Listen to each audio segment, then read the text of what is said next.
Good afternoon, everybody, and welcome to another edition of the RotoBaller Radio Fantasy Baseball Waiver Wire Series. I'm your host, Anthony Aniano. Happy to be with you here today as we take a look at some hitters available on your Fantasy Baseball Waiver Wire for the Week 19 of your season, the week beginning Monday, August 15th. Folks, don't forget to win big in 2022 with rotoballer.com's NFL Premium Pass. Are you ready to dominate? RotoBaller's Premium Draft Kit includes 15 exclusive tools, including the new Team Sync platform. Import your fantasy teams, sync your league settings, and get custom advice. Get customized rankings, projections, and cheat sheets for all formats. For a limited time, get your NFL Premium Pass for 50% off, and use my promo code ACES for an additional 10%. Visit rotoballer.com and start rotoballing like a boss. And guys, you know what RotoBaller has for you. Besides that NFL, we'll carry you through baseball the rest of the way, MMA, esports, NASCAR, PGA, DFS, and season-long formats. Like and subscribe right here to the RotoBaller YouTube channel, where you continue to get baseball coverage, football coverage as well, and make sure you download the RotoBaller app. All the great content from the website right there in the app, so take advantage of that. All right, so Week 19, the week beginning Monday, August 15th. Full disclosure, recording Saturday morning, the 13th of August. So numbers may change over the next day or two. As always, Yahoo roster percentages, try to keep it at or below 40% as much as possible. Always throw a catcher at you, and I'm going out west to San Francisco at Joey Bart. I know he's missed a couple of games with a bit of an ankle injury, but San Francisco expects him to return at some point this weekend, so I will mention him. At only 11% rostered, the former first-round pick, second pick overall, who was god-awful at the start of the year, to the point where he got demoted. But then remember, San Francisco traded away Kurt Casilli, kind of gave the job back to Joey Bart, and he's kind of taken it and ran with it. Forget about 214 on the season. Okay, even though he's flashed some power all year long, 9 homers, 17 RBIs, and I know he struck out a ton. What was it, over 50% his first stint this year. Look at the last month and look at the last 2 weeks for Joey Bart. Over the last month, he's hitting .295, 4 homers, 7 RBIs. And over the last 2 weeks, Joey Bart is hitting .370 with 3 of those 4 home runs and 4 of those 7 RBIs. Swinging a terrific bat for the San Francisco Giants. Kind of putting the early part of the season behind him, looking forward, making himself a part of the Giants' future, both immediate future this year and long-term next year and beyond. Only 11% rostered, swinging a hot enough bat that he should be on more teams than that. Corner infield options, and I'll be honest, when I sat down on Yahoo and I looked at players who had availability that I was intrigued by, I was shocked by the first one, and that's Vinny Pasquantino, my favorite name in all of baseball this year, the Kansas City Royals rookie. Shocked to see him at 20% rostered, with the bat he's swinging and the power he possesses. I mentioned him a few weeks back, maybe once or twice. I mentioned him before he even got recalled. I think I mentioned him once after that. Got off to a terrible start. Batting average on the year is at .247. Okay? However, last 2 weeks he's hitting .313 with 3 of his 6 home runs, 6 of his 14 runs scored, and 5 of his 10 RBIs. He's got an OPS of .735. On-base percentage for the season is .331. I will take that anytime out of a rookie power hitter in a small cup of coffee, his ability to get on base. Hitting 4th in that Royals lineup. If you're looking for power down the stretch, Pasquantino only 20% rostered. Also available, Elhuris Montero of the Colorado Rockies. First and third base eligible, 18% rostered. This year at AAA, Montero hit .310 with a .392 on-base percentage and a .933 OPS, 15 homers, and 54 RBIs. Since his recall, he's hitting .278 for the Rockies. Only 1 home run, 6 RBIs. However, over the last 14 days, that .278 year-long batting average at the major league level, over the last 14 days is sitting at .368, playing every day for the Rockies and batting 6th. First base, third base, corner infield eligible. Big average boost with that .368, and I do think the power will eventually come at some point this year. He's got the 1. He's hit 15 at the minor league level. I'm not saying he's going to give you 10 more in the next month and a half, but you should see some pops from the rookie with Colorado, Montero. And finally at the corner infield, J.D. Davis, now of the San Francisco Giants. On the year, 249, 7 homers, 25 RBIs.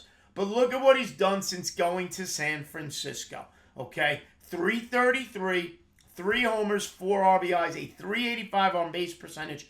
And since joining San Francisco, it is the second highest OPS of anybody I'm mentioning here today at 1093.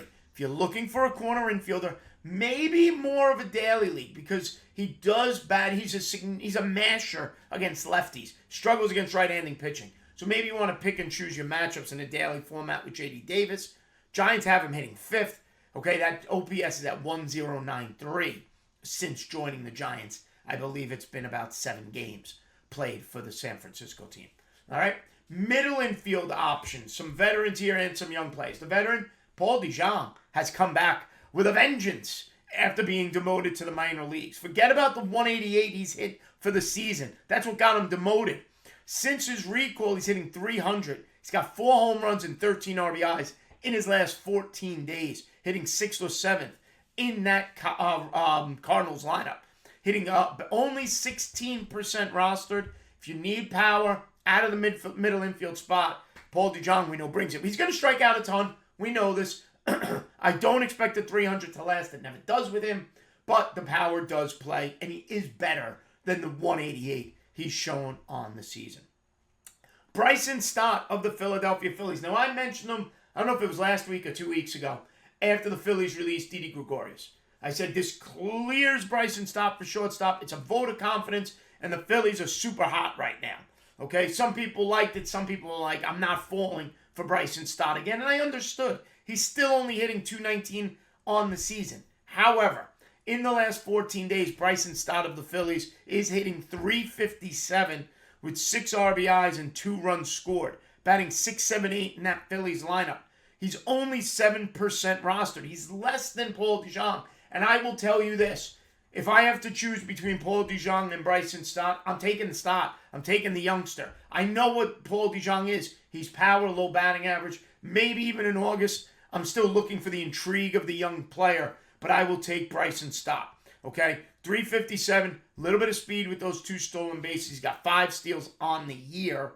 Okay? And he's available second base, shortstop, middle infield eligible. And finally in the middle, Vaughn Grissom of the Atlanta Braves. Ozzie Albies replaces, Ozzie Albies goes down. Orlando Arcia comes in. Arcia gets banged up.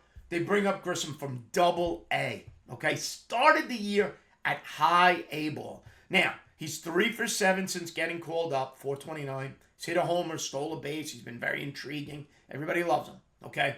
Now, he has 14 home runs combined between high A and Double-A. He's hitting he hit 363 at Double-A with 3 of those 14 homers, 7 steals. He's already 41% rostered. So people are buying all in. Totally understandable. He presents a little bit of a power speed combination. Remember though, Albies will be back sometime in September. Okay, this is a young player coming from Double-A. There's no guarantees there. So there's a lot to figure out.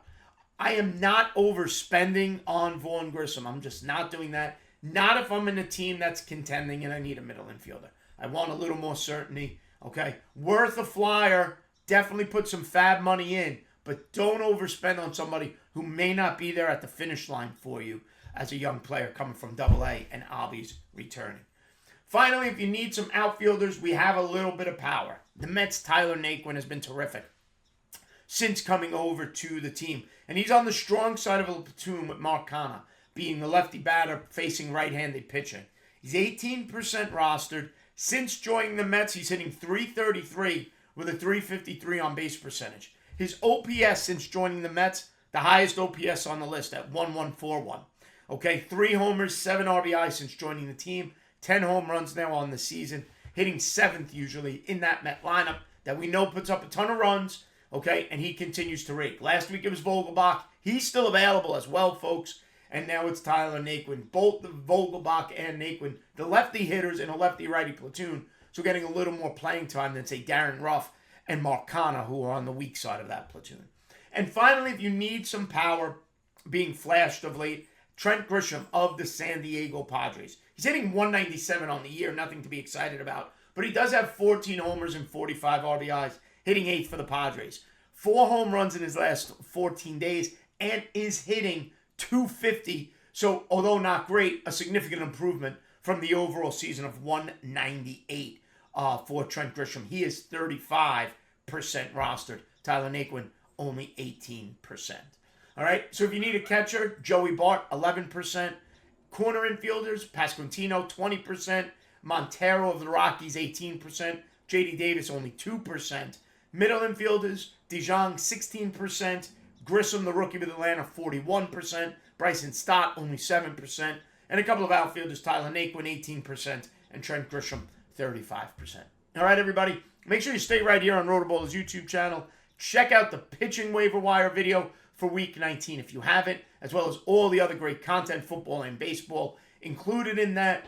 Go to rotoballer.com, sign up for that NFL Premium Pass, use the promo code ACES, save an additional 10%, and make sure you download the app. Follow me on Twitter at @Aniano Fantasy. Have a good one, folks.